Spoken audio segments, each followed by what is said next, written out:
Should be going now. The icon. Let's see. We should be live. Shows me I'll get my uploading. community onto it.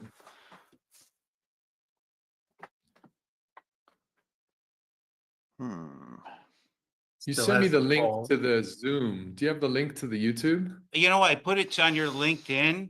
If you look there. Oh, okay. Hey, we're live. go. There we go. We are It live. just took a I second see. there. We're starting to look All right. professional at this, guys. Maybe this is our shtick, though. I kind of like the comedy of just kind of haphazardly starting this thing. Well, yeah, I mean, other podcasts start on time. Our differentiator is we Yeah. don't. That's right. Makes us cool. Hey, All right. All right. we're as random as the charts, guys. No, the charts aren't random. We are. So, all right, we got another great show today. First off, let's start off with the market. I've been watching it the past couple of days. I've been at the ETF conference in Vegas. Sucks to be me, I guess, but I'm back. Where did you stay, Matt? What hotel? Yeah, I stayed at the Virgin. That's where they had the event. It's the old Hard Rock, and it's Out there. It's way out of the way, man. I used to go there all the time, dude. It's just way out there. way out there. You know what wasn't happy about that? They only had one table with a normal deck shoe for blackjack. I Right. can't. They had the 2 deck. I get my butt kicked playing that. But a Right. normal deck, I'll win money every time. The worst part about it is they didn't have a coffee maker in the room, and Dunkin' Donuts didn't open until 6 a.m. So, I mean, I'm up at like 4:30. I had to go an hour and a half every day without coffee, which was not a pleasant experience. So you couldn't step outside and go over to Walgreens and get a coffee to bring in the room. That was like just too much for you, kind of thing. Like I regular mean, people Pretty much. I'm kind of lazy like that. can't go to Walgreens. I You actually- would never go to CVS on the strip, But right? honestly, didn't No. even think of that. Yeah, I mean, I don't know if we were near something, but Oh no, actually over there you're not. That's the problem. There's yeah. nothing See, all over right. there. So then I was. My Then I bad. was. All right. My bad. I'm out. All right. Sorry. Guys. It's all All right. good.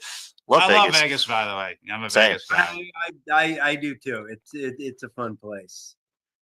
We almost didn't make it out alive, but I did. That will be a story for not the All podcast. right. Yeah. All right. I can't wait to Yeah. tune in. Yeah, I am. So yesterday, I think, was the second worst day for AI this year. First was obviously the DeepSeek news. A lot of stuff coming down the pike. Another story out of Cowen that Microsoft is going back on some of their data center stuff. You had China saying, telling their companies not to use NVIDIA's chips. So, a lot of bad news for AI. S&P went below the 200, or SPY went below the 200-day moving average. Now it's trying to inch back. All right. Now it looks like it wants to go negative. I was gonna say So- it's starting out looking like an undercut and rally for you, but it's Almost, Yeah. but not exactly. We're fighting that 200-day right now. Oh, and Trump announced a 25% tariff on autos. So that ought to be interesting. I mean, half of my stuff is green, half is red. Half my shorts are green, half my shorts are red. So, yeah, I mean, I think caution here until SPY can get back above the 200-day is my thought. Jeremy, what about you? I think you're right on there. We're going to be struggling there for a little bit, but there's a lot of cards in play here. This is more news heavy than usual, and throw the tariffs in there and add automotive to it. I've had a thesis that GM's going to be a pretty big loser in this if we start doing that, and it started selling off pretty hard yesterday. And it's selling off pretty hard today, right below the 200-day. Oh.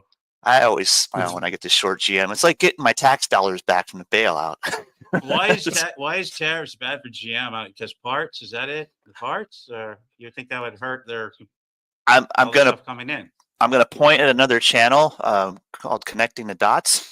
And if you want to learn a lot about GM and all of the stuff that they're pulling with us, they're basically a Chinese company now, and the only U.S. presence I can see is really just so they have a market to sell Chinese cars in America. go got it. do a deep dive. You'll see some fun stuff in I there. got it. Okay, my bad. So I think Thank you. tariffs are definitely but- going to hurt GM. There was a really good report that came out from B of A, and they highlighted all the cars that are going to require 25% tariffs because they need to be imported. All the electric car manufacturers have domestic production, so they will not be charging any or bearing any tariffs on their products. Tesla, Rivian, Lucid. But then you look at Tata Motors, 100% imported. Geely, which is a big Chinese manufacturer. And then GM is in the middle where they import a lot from Canada and Mexico. 50% of their cars are from the rest of the world. Wow. Yes, sir. There you go. I mean, there's So- even some stuff about them rebranding or putting the GM logo on a car that's straight out of their parent company in China. There, I think it's SAG. I can't remember the name of the SAIC, whatever the company name is. There's SAIC, Yeah. Shanghai Automotive something company. They literally there's swapped the something- logo. Investment company or something, yeah. there's something floating around on Twitter where someone in their car was taking a video of a Cybertruck that was driving down the street, and the guy had slapped Toyota on the back of it. Yeah, so when we were talking about rebranding, I got a kick out of that. That's awesome. That's good. And I mean, as silly as it sounds, that might be enough deterrent. I mean, I don't think so. I think everyone knows. Probably. Maybe some of these protesters aren't smart enough. They don't know a Cybertruck from anything. maybe they just sort of fall into the gap and do what they're told. My kid has this thing where he counts Cybertrucks wherever we go. He just started doing it. So wherever we go somewhere, we went into like Beverly Hills last weekend. He counted like 32 Cybertrucks. So, they're out there, man. They're out Does there. he punch you every time he sees one? I remember that game. I do too. Punch Arms. Buggy right. Still sore. Oh, see, I was a middle child, so I got both bigger siblings beating on me from that one.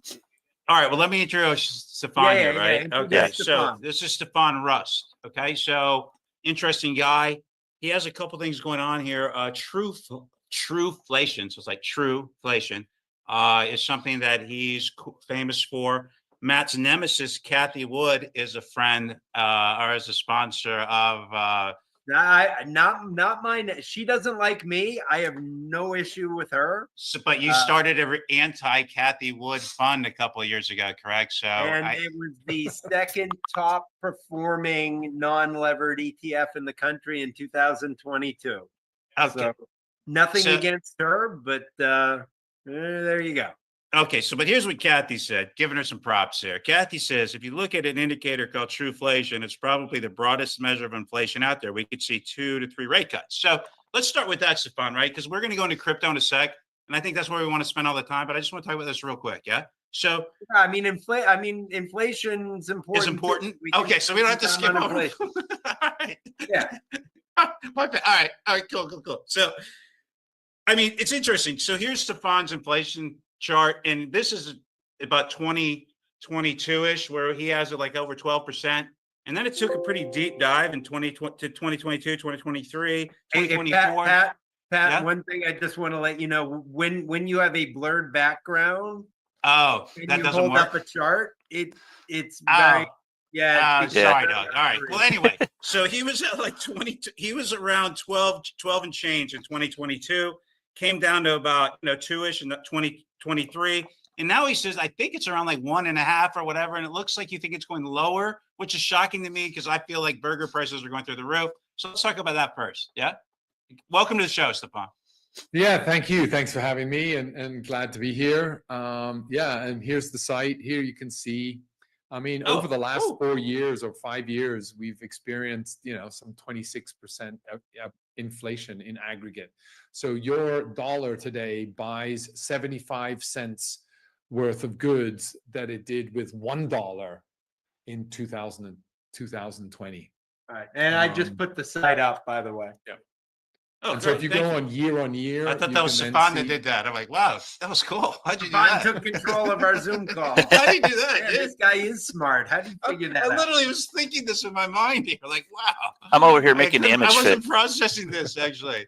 All right. I didn't want to say anything. Yeah, I think just from your perspective or what you mentioned, we peaked up at nearly 13% at one point.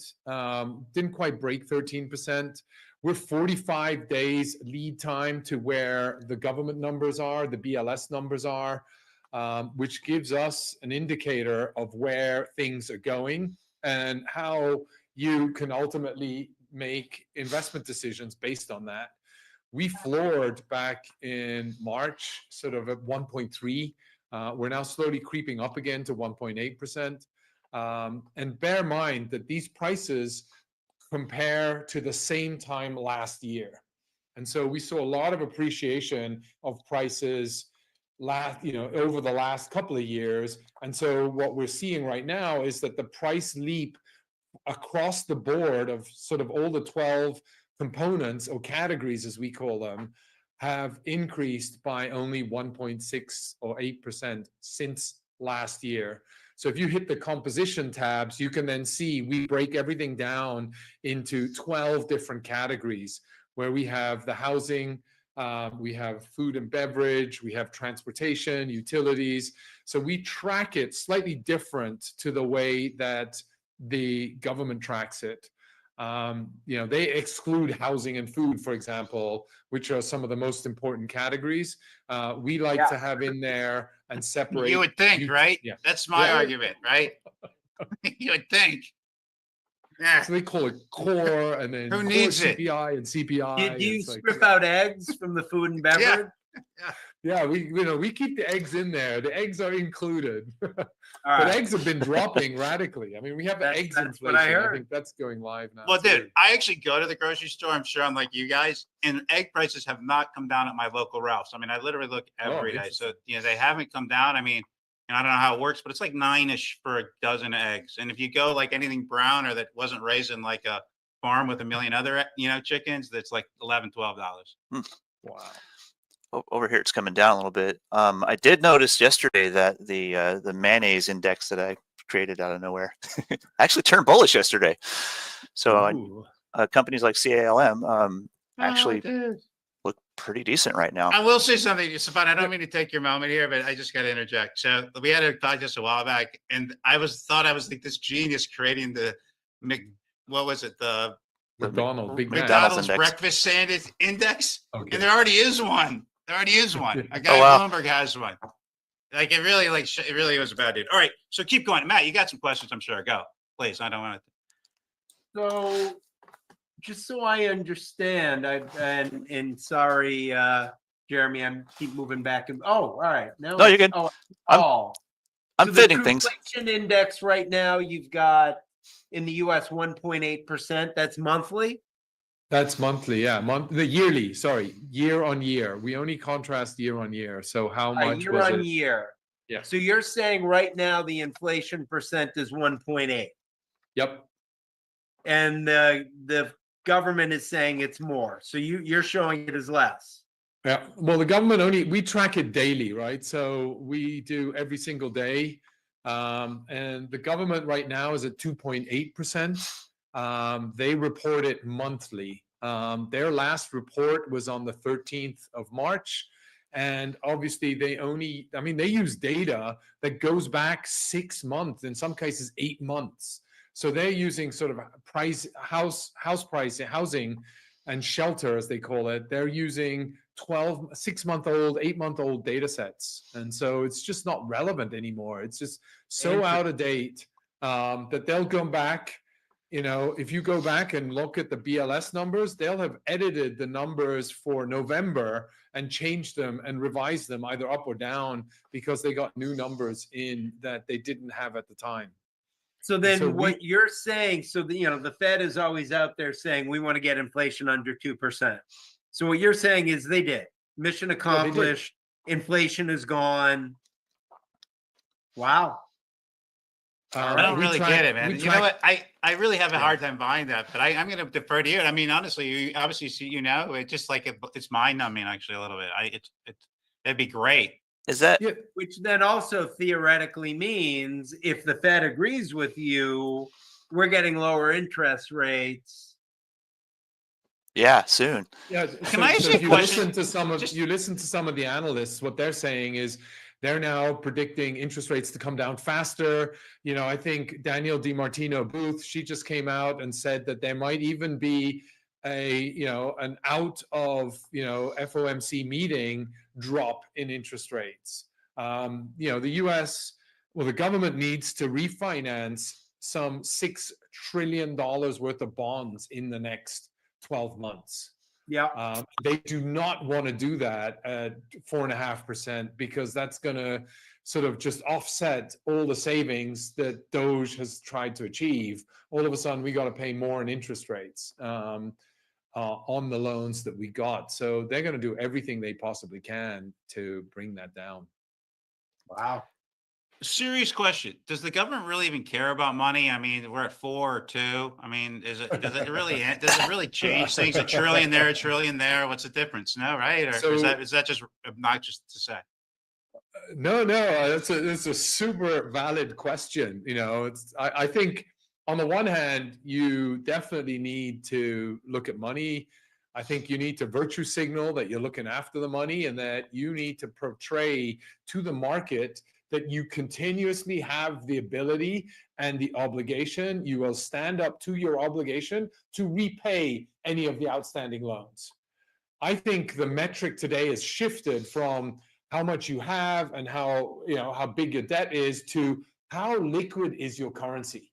The more liquidity you have your currency, the more faith people have in your currency. And so to me, there's no other currency than the US dollar that has that depth of liquidity and trust in the market, mainly because it's just the most transparent. Do you Good point. and if you don't, Good I mean answer. we can skip it because it's a rabbit hole. But you get are you familiar with modern monetary policy, and do you have a Yeah. thought on that? Yeah, I mean, in theory, it's a good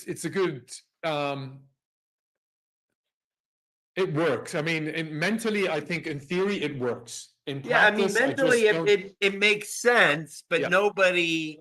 But then again, if nobody accepts it, then We Does it explain it to matter? the lesser informed, like, me and the rest of the people that are watching the podcast, Matt. yeah. So modern monetary theory states that deficits don't matter because the government can print money. So the only reason that deficits matter and the only reason you can't print unlimited amounts of money is inflation, which is why I brought it up, because we're talking about inflation. And taxes, because you can print money, only matter because of inflation. So it's interesting as someone who thinks I'm overtaxed, and when they're always, the billionaires got to pay their fair share and all this. Well, do they really? Again, the government can print money, so really the whole idea is monetary policy should just be designed to keep inflation at 1.8%, and nothing else really matters. Stefan, did I get that? Where does right? taxes that was- come into play? I don't really follow the tax. Where does taxes come lay into into this? play that if you have too much money, that's going to cause inflation. So I've got to manage the so basically. That's good, man. That's out Yeah, there. so I think. basically there's a I like limited it, though. supply of money, and it's either in the government or in the private sector. If too much is in the private sector, we're going to have inflation. I So get it. taxes Yep. move it from the private sector back to the government to stabilize things. Wow. This is a new one. I thought I knew it all, but I guess I did. So basically, I can print as much and then I offset that against what I take in, which is the taxes, right? But if you can print as much, who cares about the taxes? Why do you even need to charge taxes? Why don't you put them onto other areas? So you don't charge income tax, you charge sales tax. You take money out of the system through other means, not income tax.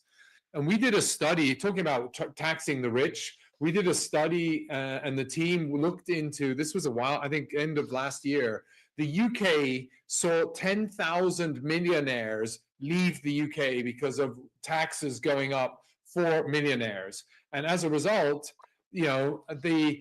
what we looked at is, okay, if they would have stayed in the country, how much additional income from tax revenues that everybody's saying tax the rich, how long would that last and how would that impact Treasury in the UK? Wow. And we found out that basically it wouldn't even cover a week's worth of government expenses, Nope.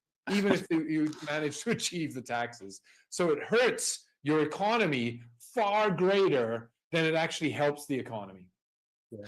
And just one caveat, the guys who came up with modern monetary theory did it to justify spending for the Green New Deal, which Exactly. I'm not a fan of. But certainly, some of the ideas make, I mean, the math makes sense.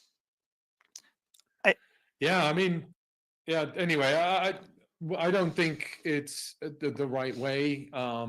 I think it was a way to just print more money and justify a rapidly growing OPEX. None of us can do that. I mean, I can't just go and print out money. Well, we you still all have can. to It just balance out. won't. Right. It just won't look really good, and you'll get arrested trying to use it.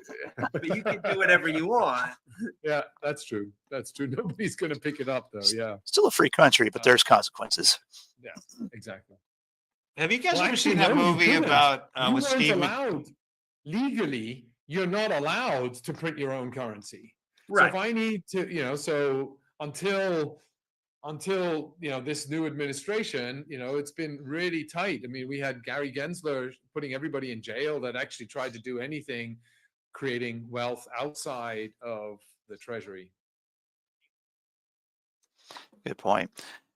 And I also kind of take a little weight against the massive consumer debt that needs to have a bubble check pretty quick here. And, people are pretty much at their limit. And the only thing that can really see this, because we were looking at the housing market with this as well, like people can't, they're priced out of the market. And at this current rate, also with inflated house prices, starter homes are unattainable for most people. The only thing that can maybe save that is the rate comes down quite a bit.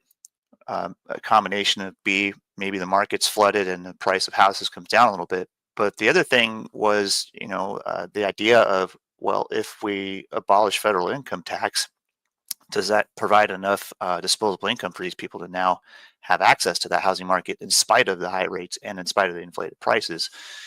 So you weigh that against how much liquidity is in the market, and that's where the buck has to stop, so to speak, because either you have money available in the monetary system or you have money available in the private sector, and you have to be able to balance that. So I got to wonder where the line is. Can that bill get passed? I mean, does that require like the Senate or the House and all that to pass like a no income tax thing, or can we just do it, or is that even possible? Matt, you know this stuff. Pat, we can't just do it. Oh, we can't. No. I mean, Well, I'm serious, dude. I'm actually asking a serious question. mean, call your Congress. No,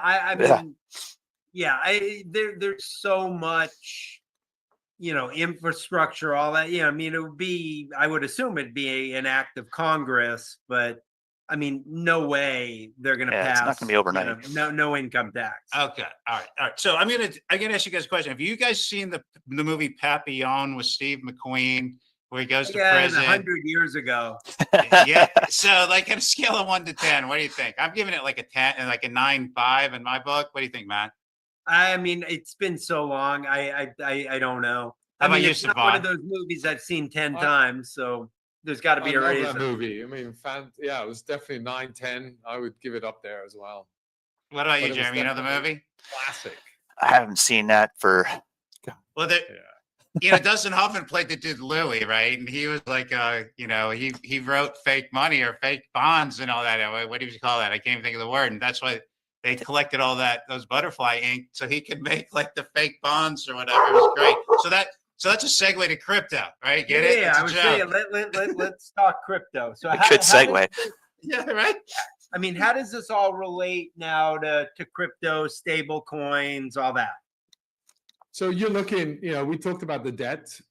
We talked about the need to refinance a lot of the bonds that the government has issued.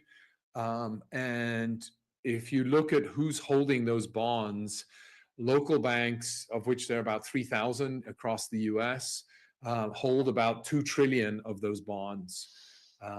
And so those bonds are currently generating an unrealized loss of about $300 to $500 billion, depending where you look. But according to the FDIC, it's about $300 billion in loss for the banks every quarter.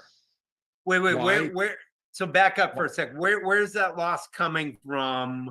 Are you talking about the The banks hold to bought- maturity requirements, right? So they need All right, to, got it. what is they have to market, and it's underwater. However, at maturity, they get back the full amount, right? So it's Right. Got it. Yeah, all right. especially- Yeah. So one of, just so you know, I have an inverse regional bank ETF, and Yeah. one of the reasons is, I mean, I think you've got a lot of regional banks sitting on ticking time bombs, and I want to be there when they start going under again with the only inverse ETF out there. So, all right, got it. But what I think is happening, and what is genius about the Genius Act, which is Scott Bessent putting in place, where he's trying to create a stable coin framework for the banks, and for that to be governed at a state level, not at the Federal Reserve level. And what he's allowing the banks to do at a local level is to print and create their own stable coin off the back of these T-bills and treasury bonds.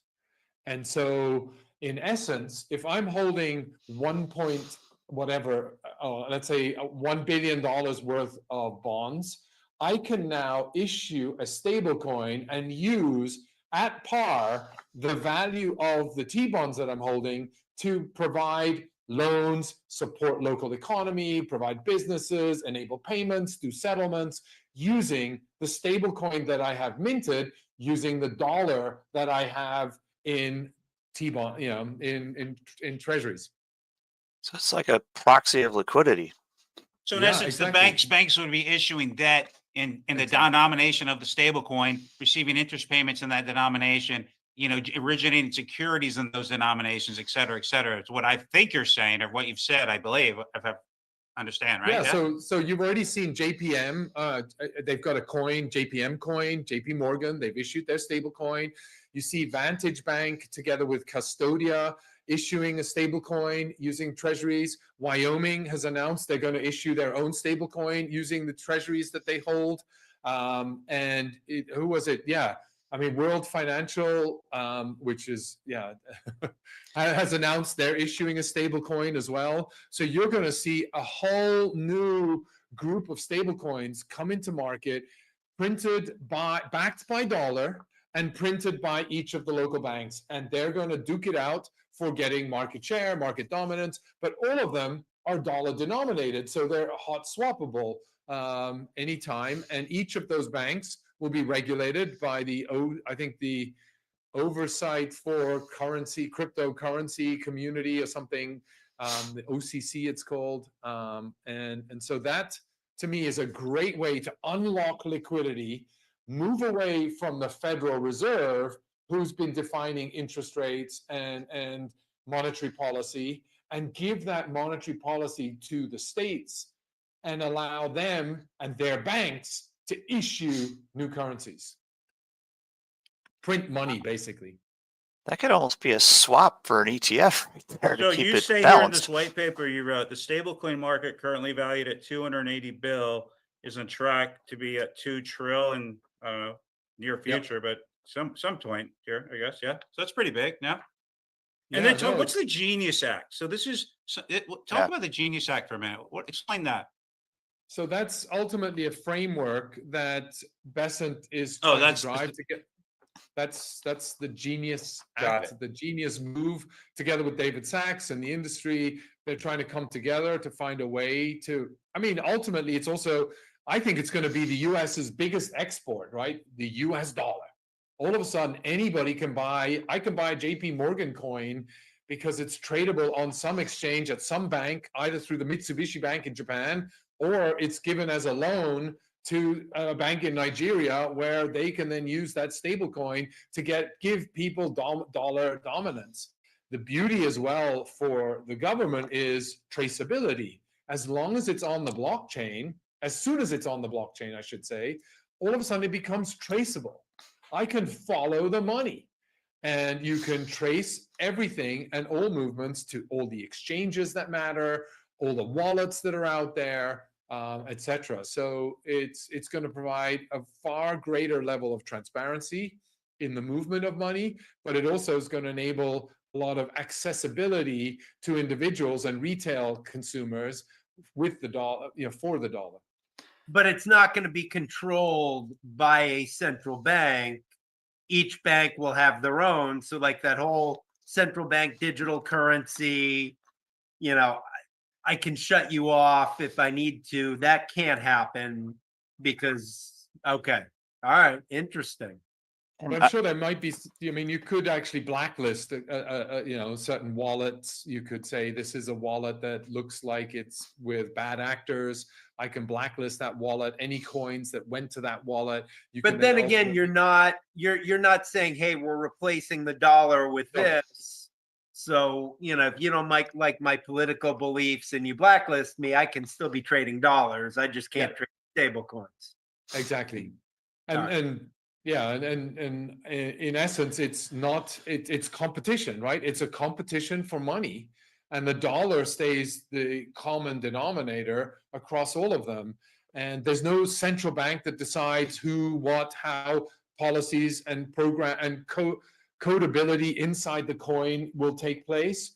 It's ultimately a competitive environment within a framework, which is brilliant, which will drive far greater adoption, will stimulate the economy, get a lot more growth, and ultimately will increase the dominance of dollar. Because if you look today, when I mentioned the $230 billion stablecoin market, 99.6% of that is dollar denominated already. right. And so you've just immediately, as this expands, the dollar is going to retain dominance. And in a crypto digital world, it's likely to be even greater than in the fiat world where it's maybe 70%. All of a sudden, it will still retain, be up and higher at 90% market share. So for the consumer, does this make it so if banks have their individual stable coin, it can be a little bit more competitive with rates, which would be a benefit for the average consumer globally? Explain that. What does he mean by that? Because that was going to be my next question. Like if let's say I own a JP Morgan stable coin on my JP Morgan bank statement. I don't know, whatever you call it, right? One stable coin, $1. Am I going to get like a monthly little interest payment, or what is I'm going to have 1.001 stable coins at the end of the month, or how does that work? Yeah, that would be possible because of programmability into the coin. They can distribute yield to your stable coin, or they can deliver interest to your stable coin. So they can reward you for holding on to their coin. They can incentivize you through means, like just giving you interest on your coin. So, yeah. So, Matt, I'm going to throw you a curveball, right? If you why or why not could you hold a stable coin in an ETF? I mean, obviously it's not going to give you the alpha because it's not going to double overnight or anything, but wouldn't it be cool to have like a basket of stable coin generating income and kicking it out to mom and pop in an ETF? I think right now so short answer is yes, that would be really cool. And I really want to do that. And I'm really hoping no other ETF issuers are watching our podcast.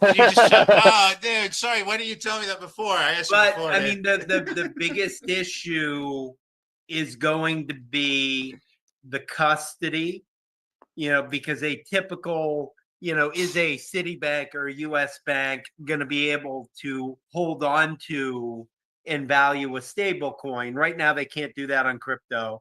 So all the crypto ETFs custody the crypto at Coinbase, and then there's a sub-custodial agreement. So there's that part.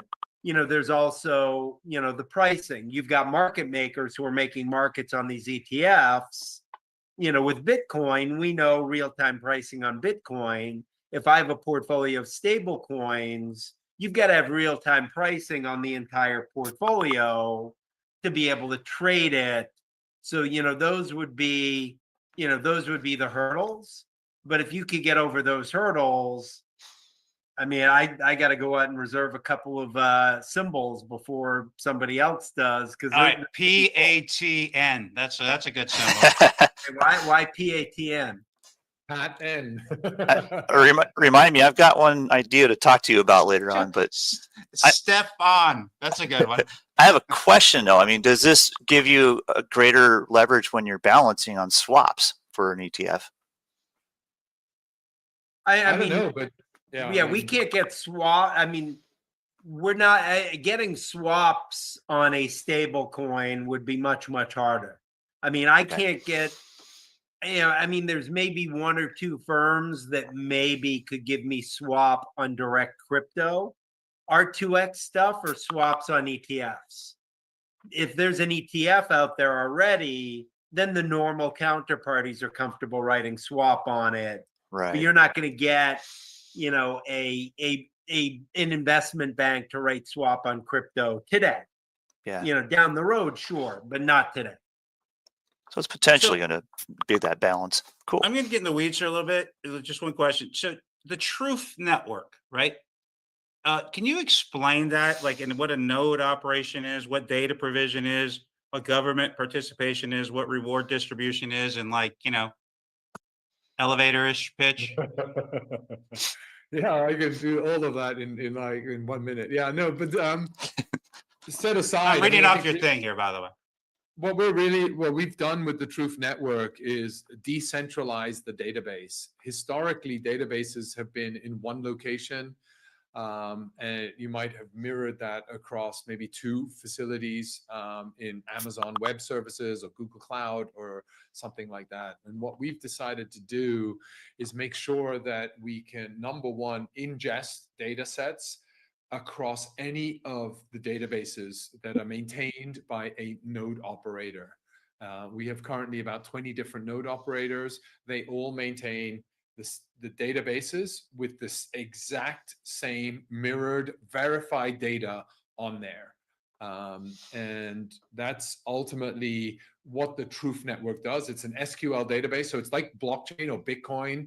It's just not using C++, which is the programming language. It's using SQL. So we're using Postgres SQL, which is the 90% or 80% of all databases are SQL based. So we felt that was a programming language that people needed. And if we wanted to decentralize the data and not just give it to one powerhouse or one centralized entity, we could do that efficiently by spreading a common programming language that was flexible and that was used to managing high frequency data, and put that onto nodes that then have a consensus algorithm between them, which then verifies the data accuracy and the calculations using that data set that's hosted on those specific databases. Matt got all that right, Matt? No, but I'm going to ask a broad question. If we get adoption of all these stable coins, how does that change the way that, guys like me that's personal banking, but also have a business banking, how does that change how the banking system now looks to us, or does it not?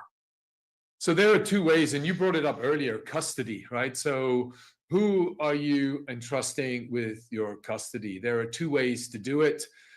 There is one where you trust, like a Robinhood, with the custody of your shares and with the custody of your money on the Robinhood, in the Robinhood app. They have a back-end infrastructure to maintain that custody, tie Matthew with X number of shares of Tesla and X dollars in that account as well.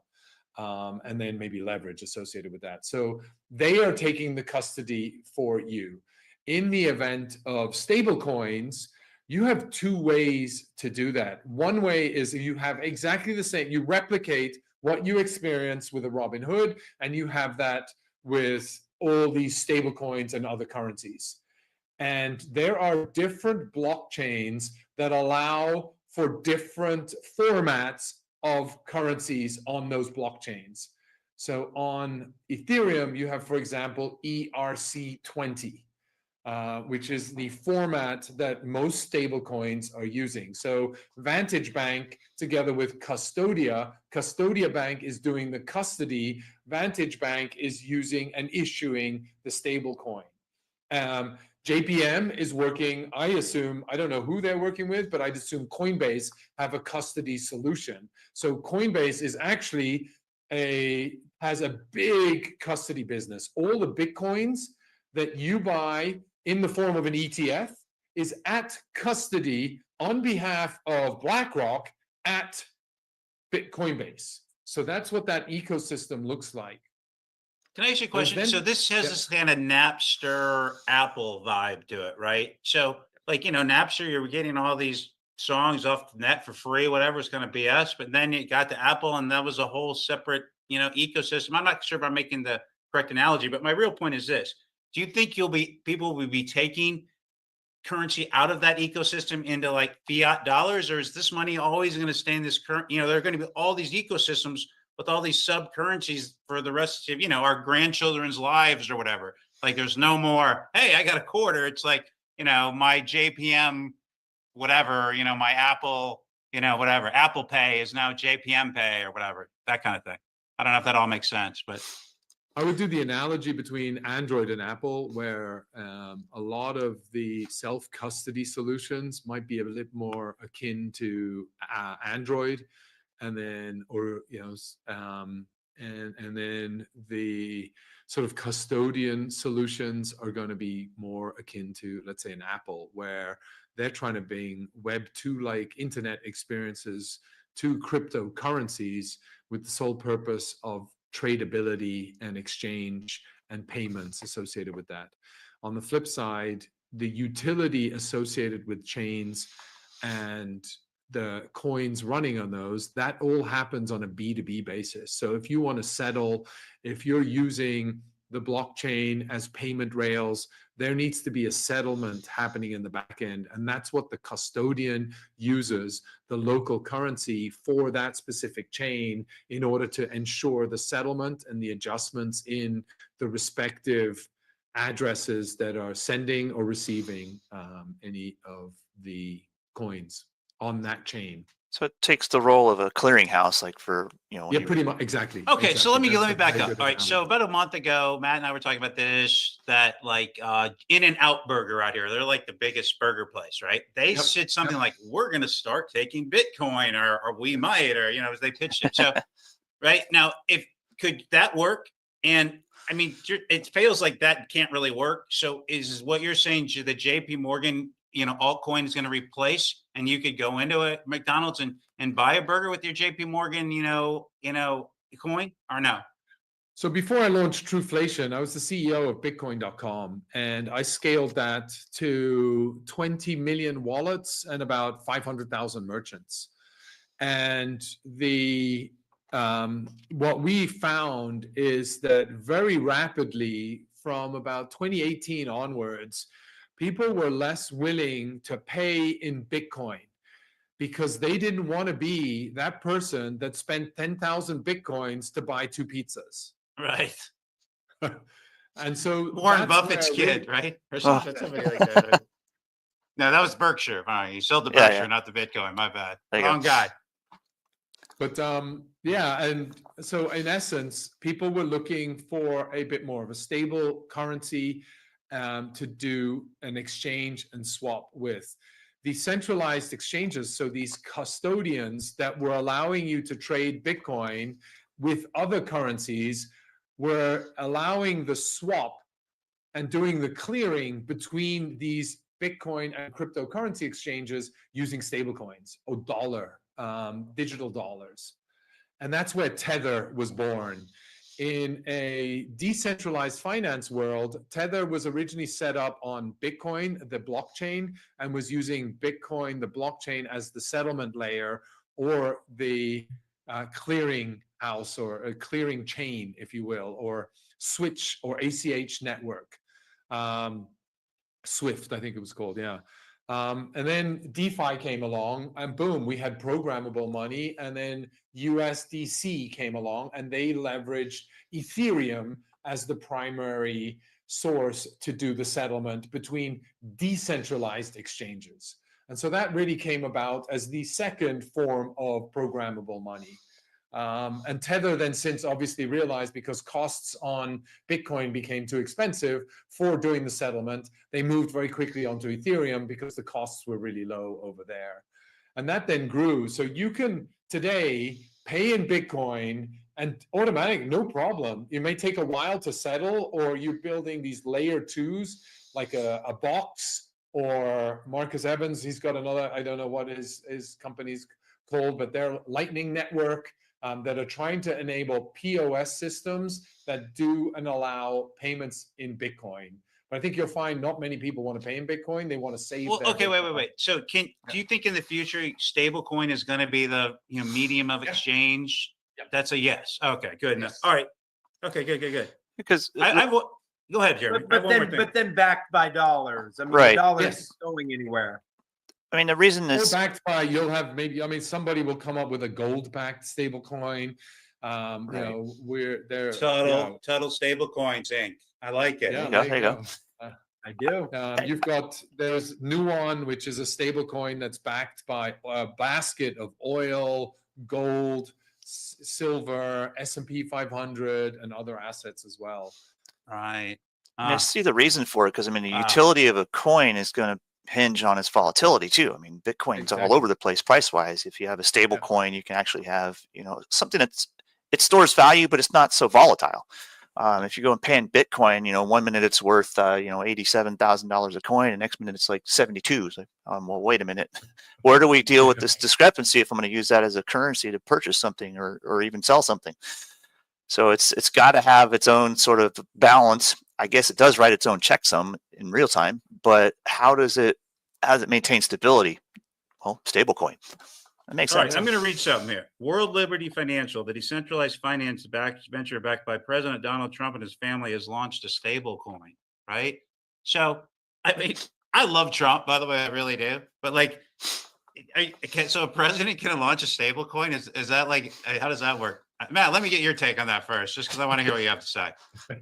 So I want to hear your jaded viewpoint first. yeah, and remember, there's Trump, and then there's the Trump family. The Trump family still has. I mean, they still have a business. I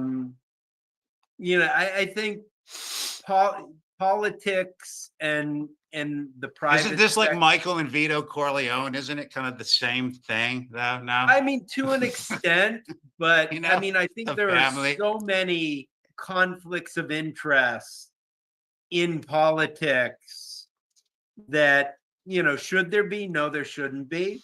But you can't just pick out one. I mean, look at Nancy Pelosi and her trading, and and all the other Congress people. Look at how wealthy people in Congress are when they're only making, $200,000 a year. There's so many conflicts of interest. It's tough.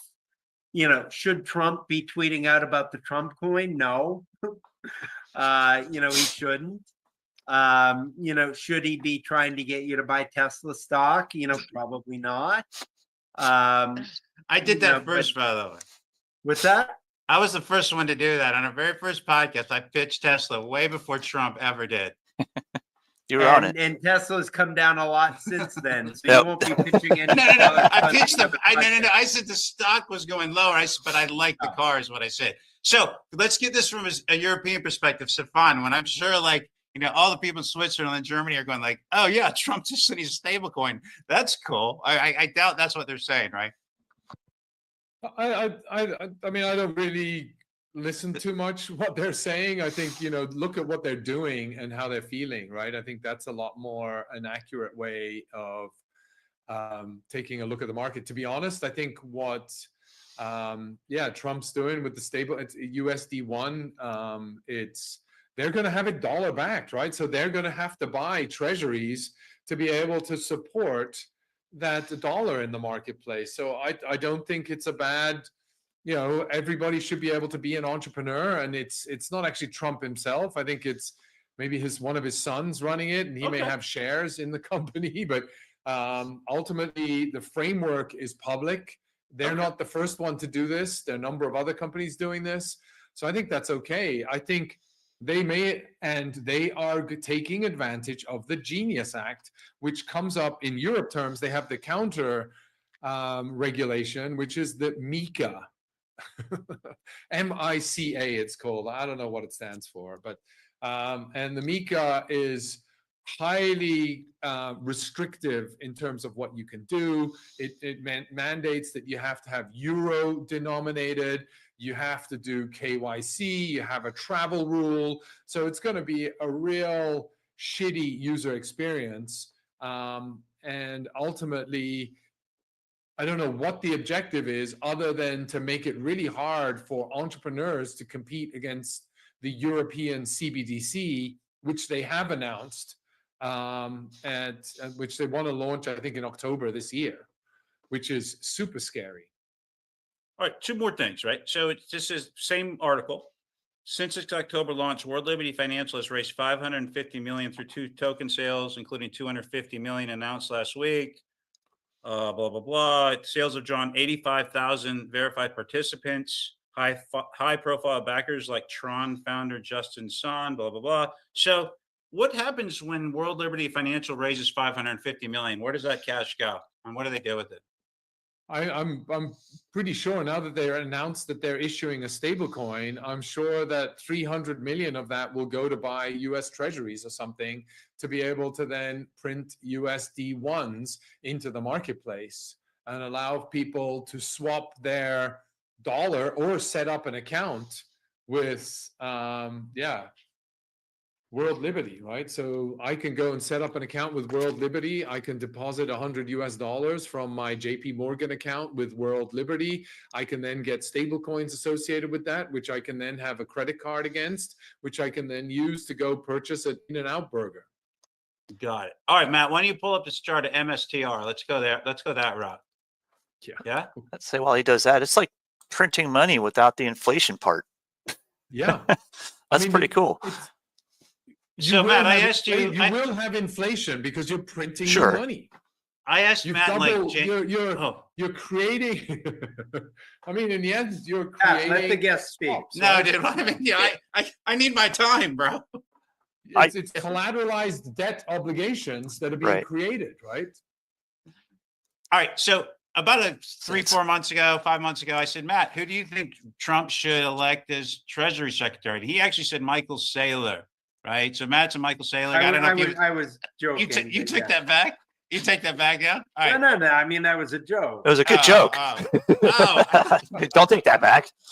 That sticks. That's one of those things I wasn't supposed to publish on LinkedIn. You mean? One of the many things you are not supposed to publish on LinkedIn. Yes. All right, but having said that, so what do you think of MicroStrategy or Michael Saylor? I mean, so Stefan, this is to you. We're here talking about stocks. So, I mean, this is a segue to stocks. Any stocks in the sector? I mean, from miners to would you ever buy a miner? I mean, that seems weird. Like those stocks are all in the tank now. Or what would you buy if you were? Let's say you had 5 crypto stocks to buy. Would you buy any? Or you have any good names for us? Coinbase. I'd buy Base. I think they are extremely experienced in this. They have trading capabilities. I think Kraken will do an IPO. They've acquired Hashnote. They have acquired NinjaTrader. So they're getting more available to retail markets. Very experienced in the crypto space. Kraken's not yet listed, but yeah, I think they will go out this year.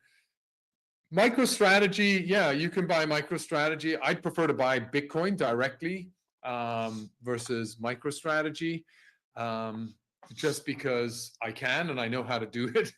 But would you buy BlackRock or would you buy MicroStrategy? Would you Good buy point. a BlackRock ETF, IBIT, or would you buy MicroStrategy? I don't know. I would prefer to just buy Bitcoin native and store that in my private custody, just mainly because you can. That's the advantage of digital gold. You can hold on to it, your keys, your wallet. But yeah, What I think about Coinbase Robinhood? Robinhood, I would definitely buy as well. They've just acquired Bitstamp. Bitstamp is one of the oldest exchanges in crypto, so very experienced.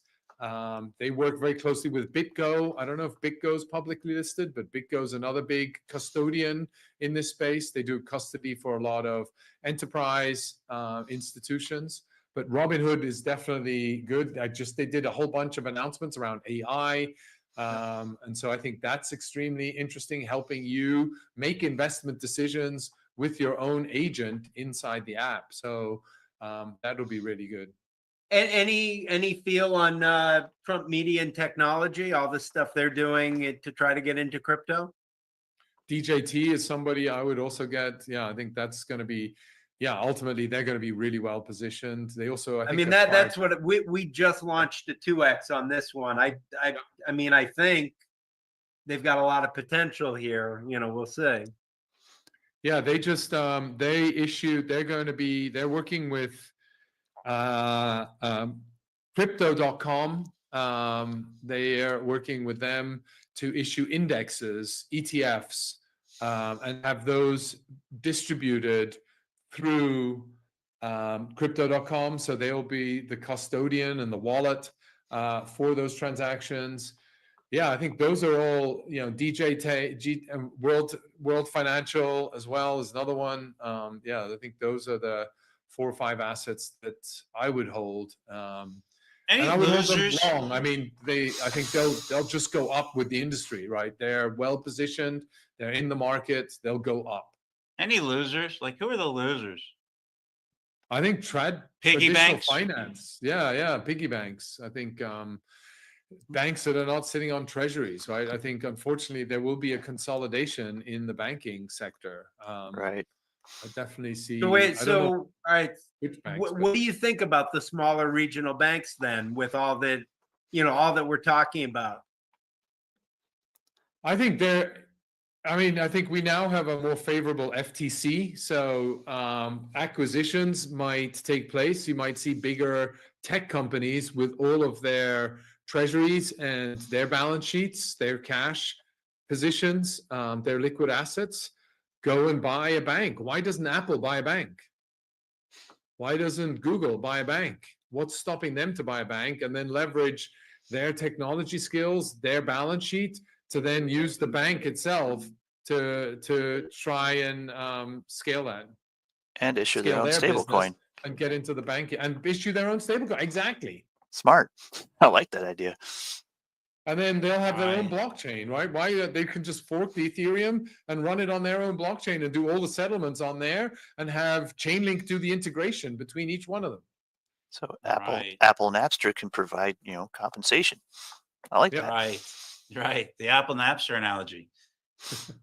All right, Matt. Anything else? No, I mean, this was this was fascinating. I mean, it sounds like the entire financial system as we know it is changing based on these whole, all these stable coins. We just need to figure out, like you said, who are the winners, who are the losers. Go long the winners, go short the losers. So I think this is this is definitely something we want to revisit. Let me ask you one more question. Yeah. I know timing, timing's like a big word, right? But what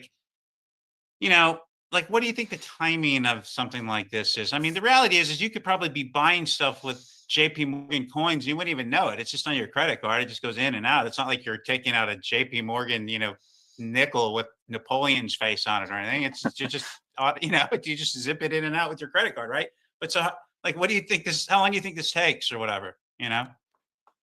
I think it'll come a lot quicker than we think. I think you'll see places like Robinhood. I mean, I think they will be announcing, formalizing the acquisition of Bitstamp, and they will have already, beyond the pool of crypto assets they have in there, they'll have a whole suite of additional assets, and they will issue together with, I don't know, whoever they're working with, Fidelity or Vanguard or whoever, they'll start issuing stablecoin as well. There'll be PayPal already has a stablecoin. So you're going to see a large, very quick rollout of, that's why I'm convinced in the next 2 years, this industry is going to grow 10x, just alone the stablecoin industry. And that's going to require settlement and gas fees and utility fees for using these ultimately far cheaper rails than Bitcoin, than Visa card and MasterCard, who, by the way, I would short as well, because unless they have a stablecoin strategy and a blockchain strategy, their whole position in the marketplace of having 60, 70% market dominance is gone. So when you see Matt lean over like that, he's actually putting in an order. He just shorted like No. MasterCard, dude. I'm I know something to that's watch he with. tries to do it real nonchalantly, but that's when he moves to the right, that's a signal I'm shorting. When he moves, he's buying when he goes to the left. He's kind of shorting when he shuffles over to the right. That's his tell. Like, that's his giveaway in Vegas, I heard, actually. Yeah, that's why I was losing. You told them to watch out for that. Dealer spotted you. All right, guys. Thank you, Stefan, Matt, everybody, people. Thank you, guys. Thanks for coming. This was fascinating. Heck yeah, All thank right, you. see And you later. thanks for your likes and supports, by the way, everybody. We really appreciate it. This channel is All right. growing way rapidly, and we love it. Thank you very much. All right, see you guys. See ya.